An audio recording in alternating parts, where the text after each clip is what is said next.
Բարի երեկո հարգելի հետևորդներ, Արմատ մեդիան շարունակում է աշխատանքը, եթերում հարցազրույցն է, զրուցակիցս այսօր Բարգավաճ Հայաստան կուսակցության քաղաքորդի անդամ Արման Աբովյանն է։ Բարի երեկո, պարոն Աբովյան։ Բարև ձեզ։ Շնորհակալ եմ հրավերն ընդունելու համար։ Պարոն Աբովյան, դատախազությունը ներկայացրել է ձեր կուսակցության առաջնորդ Գագիկ Ծառուկյանի ունեցած գրեթե ողջ գույքը պետությանը տալու պահանջ։ Չթվեմ ինչեր է պահանջել, հա, դատախազությունը։ Դա դեռ դատախազության պահանջն է, այդ պահանջը դեռ դատարանը պետք է կամ բավարարի, կամ ոչ։ Զուգահեռ իրականության մեջ Արարատ ցեմենտը արդեն հանձնվել է Հայաստանի Հանրապետության կառավարությանը։ Եթե հիշում եք Նիկոլ Փաշինյանի խոստումները քարոզարշավին, որ ինքն ունեզրկելու է Գագիկ Ծառուկյանին եւ նրա Ծառուկյանի տնտեսական, այսինքն հզորության ողնաշարը համարվող Արարատ ցեմենտը վերցնելու է, այսօր այդ խոստումը կատարել է, բայց կկարողանա ամբողջապես ունեզրկել, թե ոչ։ Տեսեք, նախ եկեք այն բառապաշարով շփվենք, որը իրական է, ոչ թե այն, ինչ այս իշխանությունը փորձում է ներկայացնել։ Առաջին հերթին ոչ թե անցավ Հայաստանի Հանրապետությանը, այլ անցավ կամ փորձ արվեց անցնի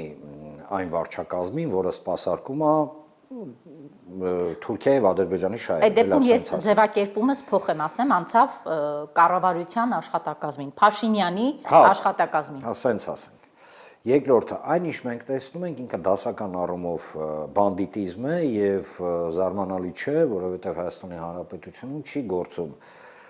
ոչ մի բան, որը կարելի է անվանել, իրավական գործընթաց, գործում է մի մարդու կամ մի համակարգի,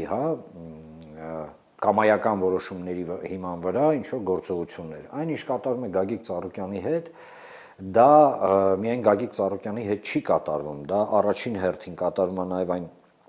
տասնյակ հազարավոր մարդկանց հետ, ում այս իշխանությունը ըստ էության չոքացրեց, որտեղ երբ խոսք էր տալի չոքացնեմ, ինքը ըստ էության չոքացրեց այն մարդկանց, ովքեր իրանց օրվա հացը, վաստակում էին Ծառուկյանի հետ աֆիլիացված ընկերություններում։ Սա մեկ եւ երկրորդը չի կարելի դիտարկել այս ամենը միայն որպես վրեժխնդրություն։ Սա ավելի խորքային process է եւ այս բանդիտիզմը, այս խուժանությունը, լկտիությունը, որին մենք ականատես ենք, ինքը ունի հստակ տրամաբանություն։ Որն է այդ խորքային process-ը, պարոն։ Հետևյալն է, որ տեսեք, մի քիչ հետ գնանք, հիշենք 2021 եւ 20 թվականներին այս իշխանության մտերիմ բարեկամ ընկեր, չգիտեմ, տերտիրական նույնիսկ ես եմ խճճվում, իրենց փոխհարաբերությունների մասով, Ոմանիկ Համալիևի հայտարարությունը, համաձայն որի Ադրբեջանը պետք է անի ամեն ինչ եւ դա է նախապայման իբր խաղաղության, որ Հայաստանի Հանրապետությունը չապաքինվի պատերազմից հետո։ Եվ շեշտը դրվել էր անմիջապես տնտեսության վրա։ Հիմա եկեք դնենք մի կողմ, ազգանունները եւ պարզապես նայենք ինչ կատարվեց այս ժամանակահատվածում։ Աուճիշ դե լավ, այսպես սկսենք, որ ոլորտներն են ստրատեգիկ, որ ոլորտներն են ողնաշար Հայաստանի Հանրապետության համար, անվտանգության, տնտեսության, էներգետիկա, լոգիստիկա, գյուղատնտեսություն եւ շինարարություն։ Այս 4-ը հիմնարար այն 4 սյուներն են, որի վրա կանգնած է Հայաստանի Հանրապետությունը։ Էներգետիկա, Սամվել Կարապետյանի հետ կատարված խուժանությունը ուղղակի, այլ որակավորում չես կարող գտնես, հեծի հետ կապված։ Ատոմակայանը, որը աշխատում է, ատոմակայանը որոշել են, որ չէ, պետքա իմիջիալս մենք աշխարհի միակ պետությունն ենք, որտեղ իդիոտիզմը, այսինքն հիմարությունը դարձել է էներգետիկ ստրատեգիա, այսինքն իդիոտիզմ է, չէ, ստրատեգիկ որոշում ընդունել, փոխարինել ատոմակայանը մի համակարգի հետ, որը գոյություն չունի, մոդուլային ատոմակայանների մասին է խոսքը գնում, բայց այնուամենայնիվ հեծը, չգիտես ինչու Կարապետյանի կառավարման կամ Կարապետյանենց, համակարգի գործունեության ներքո հեծը աշխատում էր, անջատումներ չկար, ոչ մի բան չկար, պայմանավորը նորմալ աշխատում էր։ Հենց անցավ այս իշխանության ձեռքը, միանգամից սկսեցին խնդիրները, միանգամից անջատումներ, չէ, ասեմ, Հայաստանը հասել է այն վիճակի, որ մենք սողացող հովանային անջատումների մեջ ենք ապրում բոլորս։ Այսինքն այն ստրատեգիկ առումով էներգետիկ համակարգ, այո, փլուզում է։ Դրան անցավ Նիկոլ Փաշինյանը։ Դրանից Հաջորդը հետո շինարարություն։ Գյուղատնտեսությունը Հայաստանի Հանրապետության միլիարդ 200 միլիոն դոլարի տարեկան մատակարարում էր ԵԱՏՄ շուկան։ Հիմա ասում եք մատակարարենք ԵԱՏՄ-ի փոխարեն ԵՄ շուկա։ Սուտը ասում, որտեվ Եմեն իրան այնպիսի հերավոր, հա, տենց իրականում այնպիսի հերավոր հերուներն է ուղարկել, որ դա սուտ է եւ այդ սուտը, գիտեք, կարող է քաղաքի բնակիչը ընկալել, բայց գյուղացին ում բերքը հենց հիմա փդում է, Մարտակոսը կարա այդ հայկական ծիրանով ջեմ ցուցադրի, բայց դրանից Արտաշատում, Արարատում, հա, Վեդիում գյուղացու բերքը չի իրացվում, փդում է։ Այսինքն գյուղատնտեսություն, անցնում ենք հետո։ Շինարարության շինարարությունը ինչա, քարը ու ցեմենտ։ Քարը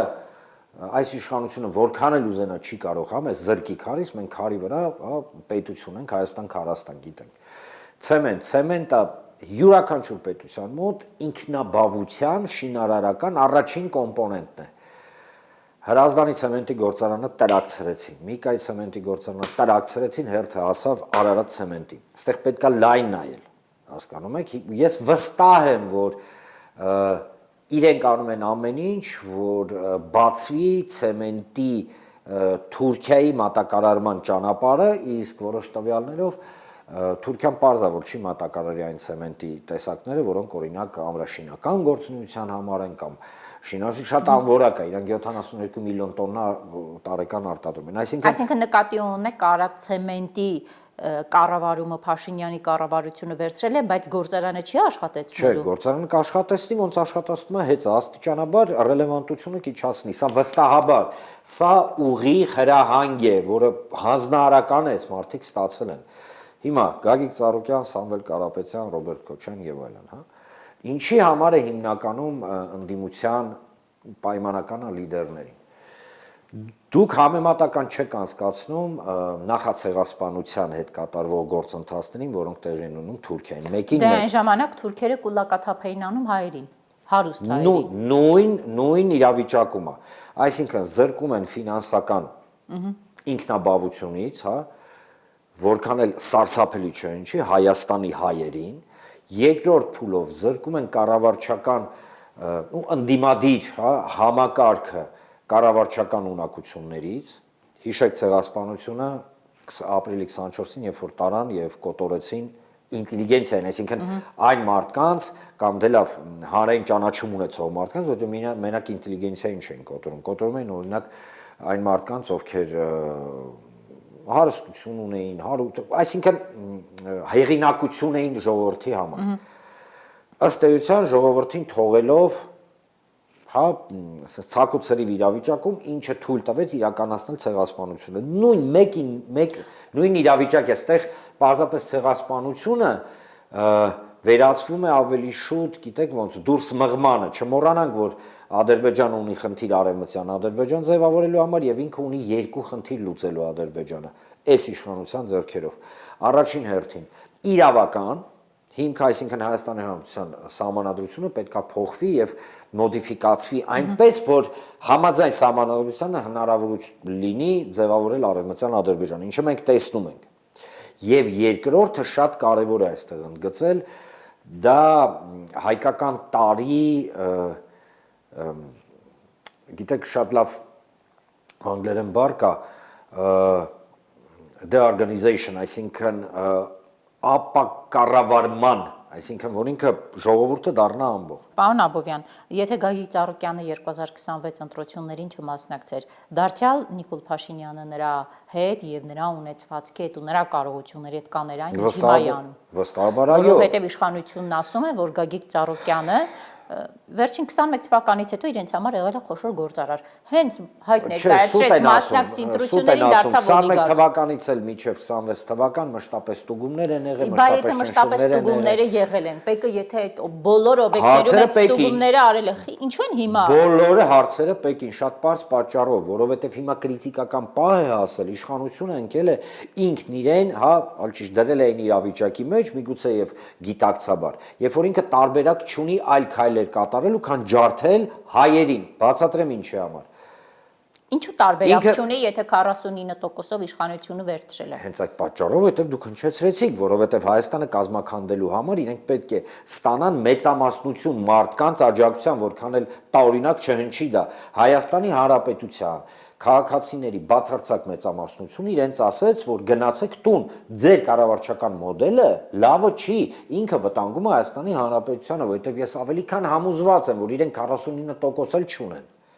Վստահաբար Դե այդքան վարչական ռեսուրս կիրառելով միանշանակ այն լկտիությունը, որը մենք տեսնում ենք ընտրությունների ժամանակ, վստահաբար ասում եմ, որ տրակ են սրանք 20%-ից ավել չունեն։ Այլ խոսք, որ քողարկված կաշառակերություն ու կաշառք բաժանելով այդ 10,000-ները թոշակառուներին ինչ էր։ Ինչ տարբերություն մարդ քեշ է փողը տալի, թե պետությունը ասում է, ես քեզ փող եմ տալի։ Գիտեք, եթե ձեր ասացի տրամաբանությամբ են գալիս, ուրեմն ստացվում է,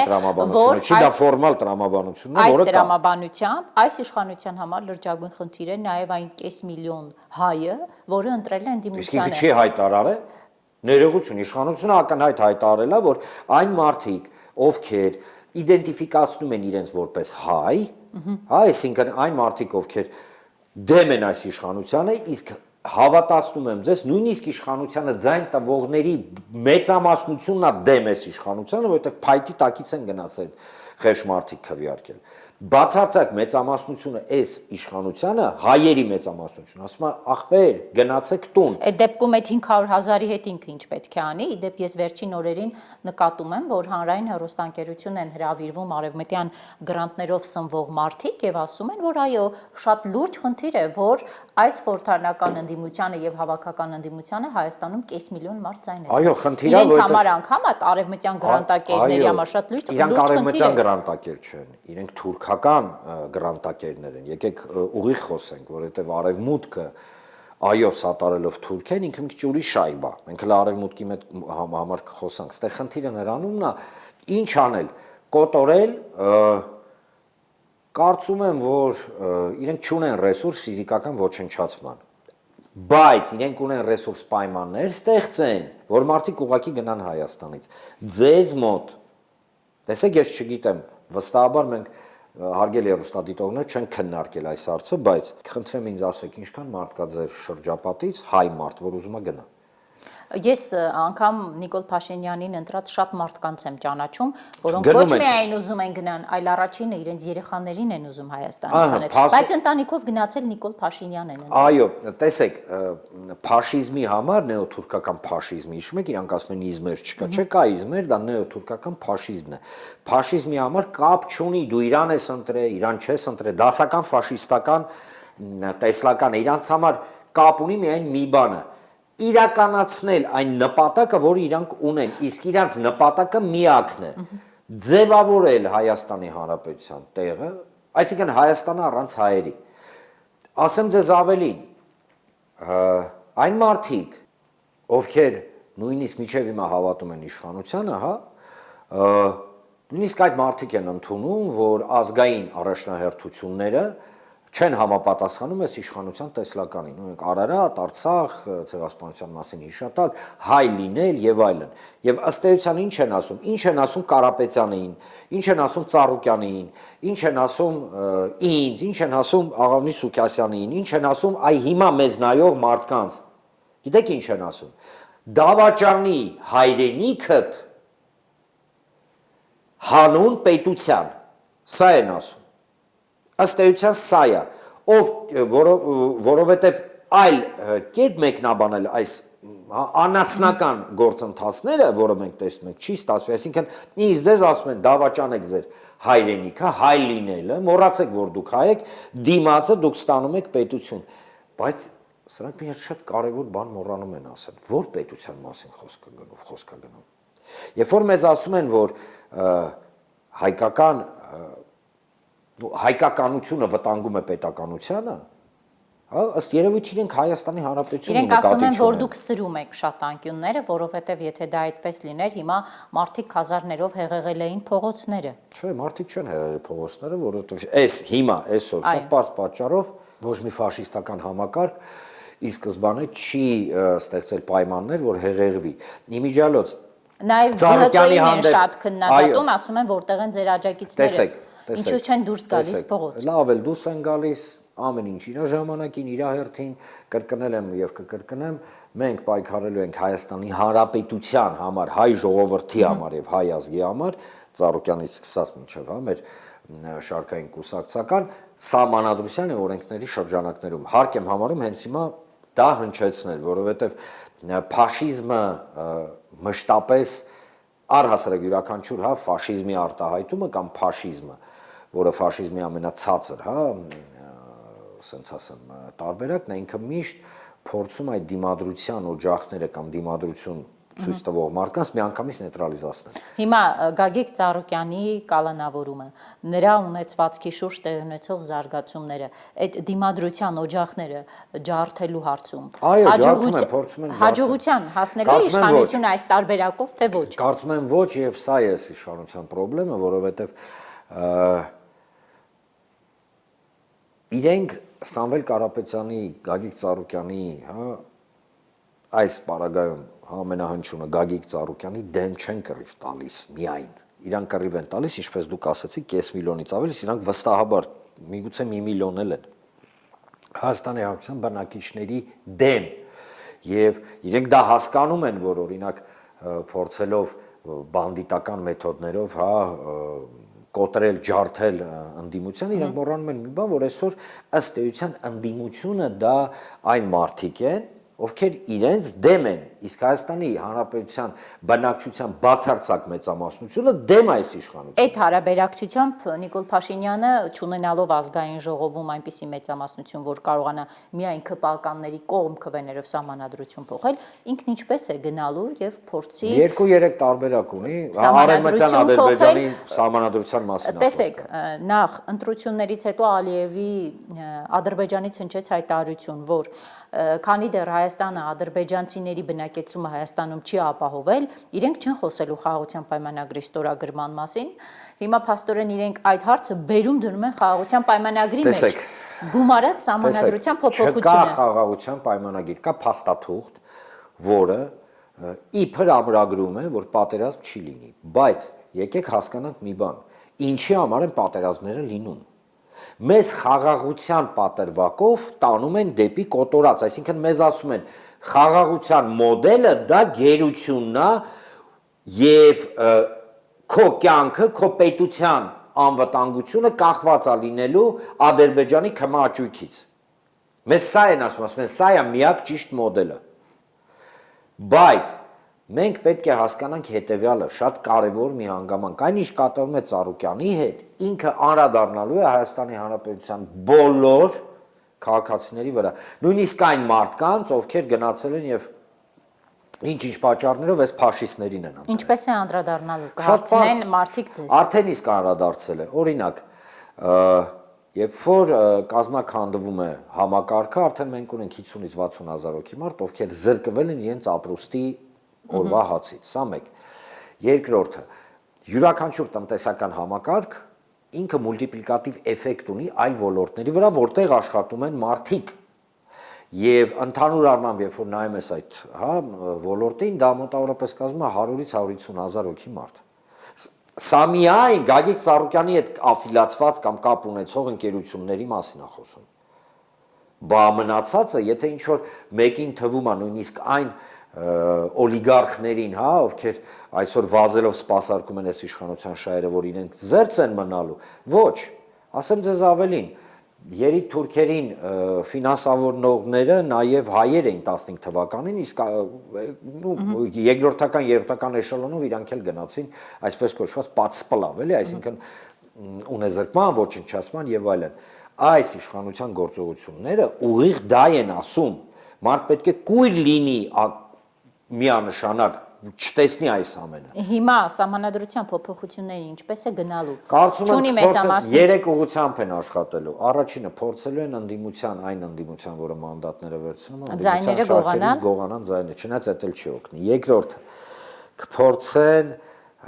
հանրակրվեով բերեն ազգային ժողով, այսինքն մոտ 200,000 ստորագրությունով։ Այո, այն որ մի խորացեք, կանեն, կնկարեն, ինչպես նկարեցին այս ընտրությունները։ Բայց դե խնդիրը նրանումն է, որ այս ամբողջ գործընթացը ինքը ի սկզբանե ապա լեգիտիմ է, ինչի մասին հենց իշխանությունները խոսում են, չէ՞, որ ասում են ընդդիմությունը ապա լեգիտիմ է, ուրեմն եթե ինչ-որ մեկին թվում է, որ իրանք չեն հասկանում, որ եթե կառավարչական համակարգում պարլամենտական երկրում դու հայտարարում ես, որ ընդդիմությունը ապա լեգիտիմ է, դու ամբողջ համակարգին ես ասում ինքը ապա լեգիտիմ է։ Ընդ որում գիտեք, նոր մտքովս անցավ մի շատ հետարքիր առանձնահատկություն կա, ընդդիմության եւ իշխանության կարծիքները մի կետում հատվում են, գիտեք որտեղ։ Որը։ Համ ընդդիմությունն է ասում ապա լեգիտիմ ընտրությունները, համ իշխանությունն է ասում։ Բայց երկուսն է գնում են խորհրդարան։ Դա արդեն ինձ չի հարցը, բայց այնուամենայնիվ, երբ որ նույնիսկ երկուսն էլ գնում են խորհրդարան, ինձ թվում է երկուսն էլ փորձում են ռեզերվային պայմանական, հա, մի իրավիճակ ստեղծել, որի ընթացքում ամեն մեկը իր տեսլականի ներքո կփորձի տապալի հակառակորդի, հա, նպատակը։ Այս բaragայում ես միանշանակ երկու ձեռքով, հա, կողմնակից եմ ընդդիմության պարլամենտական, հա, ընդդիմության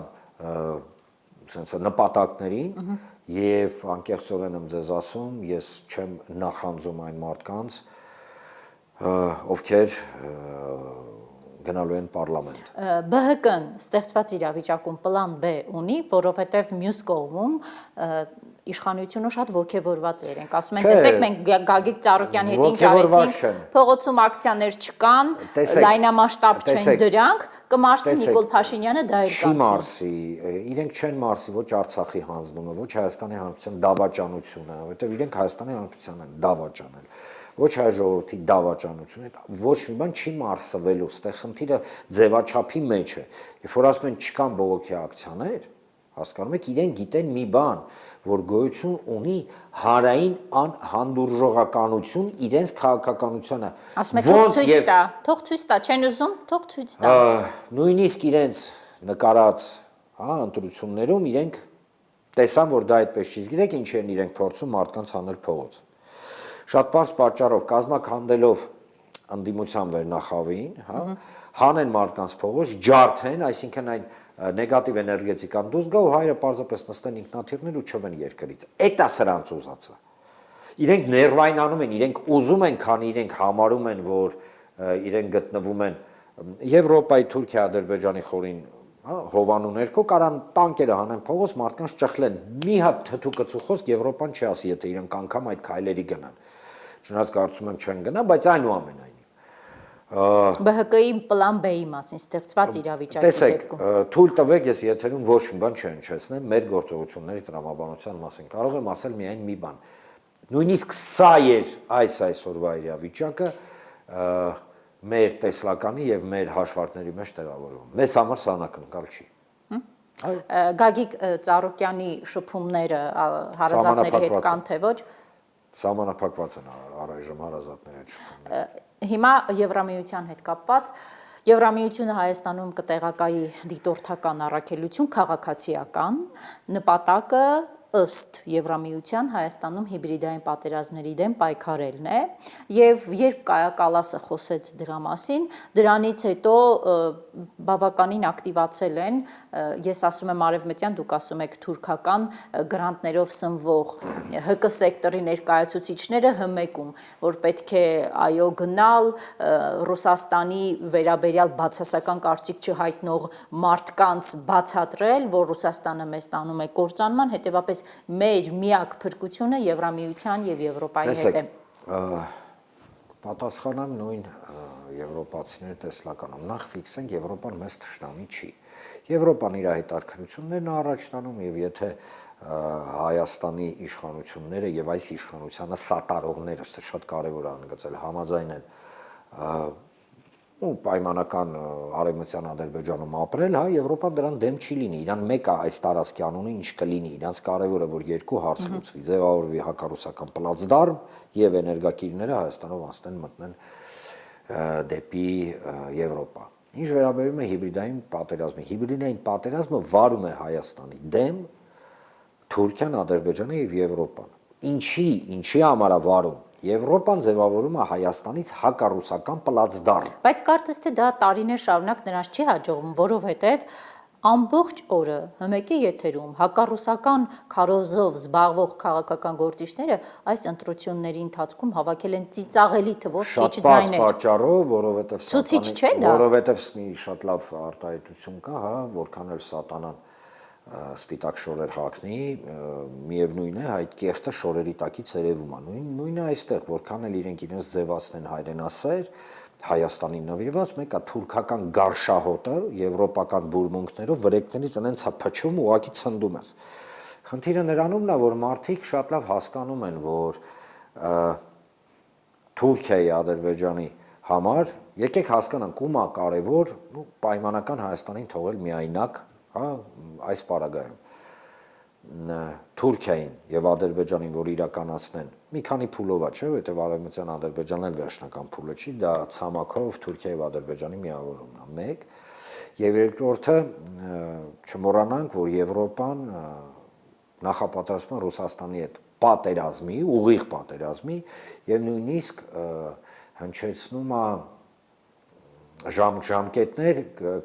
28-30 թվական, սա եվրոպացիների ժամկետներ, որ այդ թվերին իրանք պատերազմ պետք է սկսեն։ Այսինքն այդ թվերին ընթառաջ Հայաստանում իրենք ավելի շատ պետք է փող ծախսեն հակառուսական ալիք խորացնելու համար։ Տեսեք, իրանք մեզ ինչ են համոզում, իրանք մեզ համոզում են, ասում են դու պետք է գնաս մսացու դառնաս, մատաղ լինես, որ պայմանական բելգիացին, ֆրանսիացին, գերմանացին հաղթի Ռուսաստանի հետ պատերազմում եւ գազի գինը այնտեղ լինի օրինակ 10 եվրոյով ավելի էժան։ Այսինքն մեզ այսօր պատրաստում են մատաղացուի։ Վրացիները դա հասկացան։ Ժորժ ջան, գնում եք Վրաստան հանգստանում, մի հատ վրացիներին հարցրեք, էլի։ Այդ ինչի համար լինելով Եվրամիության տեխնացու, ինչի համար ունենալով լիովին բաց շուկա, հա, այնուամենայնիվ չեն կարող մատակարարեն եվրոպական շուկան եւ առավոտից երեկո դուրը ծեծում են ԵԱՏՄ-ի։ Ինչի համար վրացիները կանգնեցին, ասացին մենք մսացու չենք ուզում դառնանք, այ Բայց այս առումով Հայաստանի իշխանությունը այո հակառուսական ռոպագանդան այդ գրանտակերները տարածում են, բայց միևնույն ժամանակ Նիկոլ Փաշինյանը Եկատերինբուրգում էր Ռուսաստանի վարչապետ Միշուստինի հետ խոսեց եւ պատրաստակամություն հայտնեց աշխատել նույն ձևով։ Ես կարծում եմ, որ ռուսներն էլ, ամերիկացիներն էլ, եվրոպացիներն էլ հասկացել են, որ Փաշինյանի խոսքին վստահություն չկա ընդհանրապես, որովհետեւ գնում է Մոսկվա մի բան է խոսում, գնում է Եկատերինբուրգ լրիվ ուրիշ բան է խոսում, գնում է Բրյուսել ընդհանրապես ուրիշ բան է խոսում, գնում է Միացյալ Նահանգներ լրիվ, հա, այդ ամեն ինչին հերքող բաներ է խոսում։ Գիտեք, քաղաքականությունը, աշխարհակաղակական շուստրություն չի սիրում։ Այն շիրիշակից ցածր շուստրությունը, որ ինչ որ մի ժամանակ, հա, աշխատում են, հիմա ինքը չի աշխատում։ Հիմա բոլորը հստակ նախապայման են դնում։ Ասում են ուզում ես քեզ եվրոպացիք սրանց, ասում են ուզում եք ձեզ պատժ կանենք, պետք է հակառուսական գծի մեջ լինենք։ Այսինքն այն որ Եվրոպան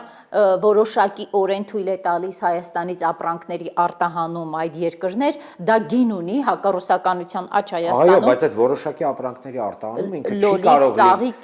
չի կարող լինել տնտեսության համար ազդեցիկ գործոն։ Կներեք, հարսանիքի, հա, հաշվարկով ծիրան են ուղարկել Լատվիա։ Ցեք մի հարսանիքի սեղանի դնելուն հելնում են հայտարարում են մենք սկսեցինք Եվրոպա մատակարարումներ։ Ժողովուրդ ջան, մեզ դրել են էշի տեղ սրանք։ Լուրջ եմ ձեզ ասում։ Մարդու ապրանքը փդում է, հենց հիմա արտաշատում։ Փդում է մարդը նստած, չգիտի արդեն ինչ անի։ Տուն, տեղ, ինչ կա, չկա, ծախում է հելնի գնա։ Ուր? Ռուսաստան, այո։ Ընդ որում այդ մարդը կոկորտս ճղում էր Փաշինյանի համար։ Դու չես հասկանում ինքը սուրբ է, ինքը իր ատամները չի սարքում։ Ասում եմ ի՞նչ կապ ունի այդ իրեք բանը իրար հետ։ Ասում եմ չէ, դու չես հասկանում։ Հիմա այդ մարդը նստում է ինքնաթիռ ու գնում է։ Կոպեկներով վաճառում է իր եղած չեղածը։ Կանգնում են ասում են մենք կամ ով են տղեն, ցավը տանեմ, ապրես Սինգապուր 10 մարդը աշխատել է Սինգապուր։ Գործարար, որ այս օրերին աշխատում է կառավարության համար, զբաղված է կառավարության լոբինգով։ Հա, Դիշո ապրանք է ուղակի Սինգապուր։ Ծնեբեկը հասավ Սինգապուր։ Ինչ եղավ այդ ծնեբեկը, ապեր։ Չէ, գուցե իրենը հասել է, բայց Չէ, Իրանը հասել է, մնացած ասում եմ, մենք պետք է այնպիսի պայմաններ ստեղծենք, որ Դե նա ակնհայտ աշխատում է կառավարության պրոպագանդայով։ Եկեք լրիվ բացահայտենք։ Ուրեմն եվրոպական շուկայում վաճառվում է, օրինակ Չիլիի գինի, արգենտինական միսա վաճառվում, բրազիլիական համեմունքն է, բավականին մեծ ծավալի, ճապոնական մթերք, իրանք ոչ ոք Եվրամիության անդամ չեն։ Բայց ո՞նց է տեն ստացվում, որ վաճառվում է։ Շատ པարզ պատճառով, որովհետև ի սկզբանե իրենք այնպիսի իրավիճակ էին եւ պայմաններ էին դնել Եվրոպայի, եվրոպացիները փող շահավետ գործունեություն էին ծավալում։ Մեր պարագայում եվրոպացիները փող շահավետությունը մեր հետ աշխատելու մեջ ընկալում են միայն մեկ տարբերակով Հայաստանի Հանրապետության հակառուսական պլացդարմ սարքելու։ Մենք ինչի ենք ընկնում մատի ու մատանու արանքը։ Մենք ինչի ենք կամովի գնում կոտորվելու։ Ինչի համար մեր արչև դնում են կոտորվելու մի քանի տարբերակ, ասում են լավագույնը ընտրի, կամ թուրքը կկոտորի, կամ չգիտեմ, պատերազմի մեջ կընկնենք, կամ ադրբեջանցին կգա։ Ակու դուք աննորմալ չեք։ Ինչի համար են մեզ դնում այդ երկընտրանքների արչև։ Սա է։ Ասում են հիբրիդային պատերազմ են վարում, առավոտից երեկո խոսում են Ռուսաստանի վտանգի մասին։ Բա որ այդքան Ռուսաստանը վտանգավոր է։ Ինչի համար եք գնում, արա Կրասնոյարսկ։ Ինչի։ Հասկանում եք Ինչու դուրս չեք գալիս հապկից եւ ՀԱՏՄ-ից։ Չէ, ՀԱՏՄ-ի մասով հիմա մի հատ դուրակ բան եմ տեսել սոցցանցերում ինչ որ տենց, չգիտեմ ով է տարածում, թե ինչ որ ռոլիկ է, որ ասում է, եթե դուրս գանք ՀԱՏՄ-ից, ամեն ինչ միանգամից կեժանանա։ Մեկը Դա հարց այն նույն ռոլիկներից է հավանաբար ընտրություններից առաջ։ Հա, ասում են ամեն ինչ Հայաստանից կեժանանա։ տանելու են Դոնբաս կռվելու։ Արա, հա, դե տաննասունական այդ ստերը Դոնբաս չեն տանի, բայց այն որ այս ամենից հետո հնարավոր է Դոնբասին մյուս կողմից կռվի, տանեն։ Այ դա լրիվ շոշափելի է, դրա ռեկլամն էլ շուտով կտենակ։ Ասում եմ, ՀԱՏՄ-ից դուրս գալու մեզ ձեռնտու է։ Դե լավ, այ ձեր ասում մերն, բա որ այդքան ձեռնտու է։ ՀԱՏՄ ոչ պետությունները խի են դուրը ջարդում ՀԱՏՄ-ի, ասեմ ձեզ ավելին, նույնիսկ ուկրաինական պատերազմի ժամանակ Ֆրանսիան ՀԱՏՄ-ի հետ համագործակցության եզրեր էր ման գալիս։ Նույն Իրանը, որը Դուք փորձում է նորմալ հետներն աշխատել։ Տեսեք, իրենք համարում են հայ ժողովրդին անմեղսունակ։ Գլուխները պատով են տալի, որովհետև հայ ժողովուրդը, հայերը, ովքեր չդավաճանեցին իրենց սկզբունքները, չդավաճանեցին իրենց հայրենիքը հանուն պետության, պատկերացրեք սարսափելի բան են անում։ Պետությունը ու հայրենիքը իրար հակադրում են։ Այդ մարդիկ մեծամասնությունը, այս իշխանությունը ասեց գնա արա։ Ուրիշ բան, որ այս իշխանությունը ասեց չէ, չեմ գնա։ Ինձ Թուրքիան կպայի, Ադրբեջանը կպայի եւ Դե այլն։ պահեցին։ Ու առայժմ, որովհետեւ քանզի իրենց կարդացած գրքերը դա կոֆի բրեյքերի ժամանակ էր, հա, այն տրեյնինգների դրսերի, որ իրանք ասում են, իրենք չգիտեն մի բան։ Ինչ ուզում ես արա, ֆաշիզմի այլ դրսևորումների, հա, ֆաշիզմ կլինի, չգիտեմ, իտալական ֆաշիզմ կլինի, ասիական ֆաշիզմ կլինի Պոլ Պոտի ժամանակների, հա, ինքը միշտ վերջանում է նույն ձևով։ Ինչպես։ Կառավարությունը, որը իր ժողովրդի դեմ պայքարում է, ի վերջո տրակում է։ Շնորհակալություն։ Հարգելի հետևորդներ, հիշեցնեմ Արմատ մեդիայի եթերում զրուցակիցս Արման Աբովյանն էր, կհանդիպենք երկուշաբթի։